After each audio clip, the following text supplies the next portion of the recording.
ఒకప్పుడు ఒక చిన్న గ్రామంలో మాక్స్ అనే ఒక కోతి ఉండేది. మాక్స్ గ్రామస్తులను ఎప్పుడూ ఆటపట్టిస్తూ ఉండేవాడు. ఒకరోజు అతను పండిన మామిడికాయకు తాడు కట్టి దానిని అందుకోలేని ఎత్తులో వేలాడదీశాడు. గ్రామస్తులు మామిడికాయను పట్టుకోవడానికి ప్రయత్నించినప్పుడు మాక్స్ తాడు లాగి వారిని మామిడికాయను చెట్టుకు చుట్టూ వెంటపడేలా చేసేవాడు. దీని వలన అందరూ చాలా ఇబ్బంది పడ్డారు. గ్రామ పెద్ద లిల్లీ అమ్మమ్మ ఒక ఆలోచన చేసింది. ఆమె గ్రామంలోని చెరువుకి వెళ్లి ఒక చిన్న బకెట్ నీటితో నింపింది. ఆమె నెమ్మదిగా మాక్స్ మరియు మామిడికాయ చెట్టు వైపుకి నడిచింది. మాక్స్ బకెట్ని చూసి ఆశ్చర్యపోయి అడిగాడు, హే అమ్మమ్మ, మీరు ఏమి చేస్తున్నారు? అమ్మమ్మ చిరునవ్వుతో చెప్పింది, మాక్స్, నేను ఈ చెట్టుకు నీళ్లు పోస్తున్నాను, ఎందుకంటే ఇంకా మరిన్ని మామిడికాయలు పండాలనే ప్రయత్నం చేస్తున్నాను. నువ్వు సహాయం చేస్తావా?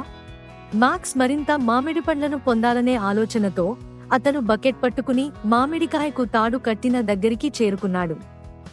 కాని అతను తాడును లాగిన వెంటనే బామ్మ లిల్లీ త్వరగా బకెట్ని లాగి మాక్స్ పై నీరు చల్లింది. మాక్స్ తడిసిపోయి అయోమయంలో నిల్చుంటే గ్రామస్తులు నవ్వుకున్నారు. మాక్స్ తన సొంత ట్రిక్కి పడిపోయాడని గ్రహించాడు. బామ్మ అతనితో ఇలా చెప్తుంది, గుర్తుంచుకో మాక్స్, ఇతరులను మోసగించడానికి బదులు ఇతరులకు సహాయం చేయడం ఎల్లప్పుడూ మంచిది.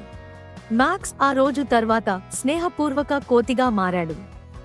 చిలిపి పనులు కాకుండా తన తెలివితేటలను ఉపయోగించి గ్రామానికి సహాయం చేశాడు.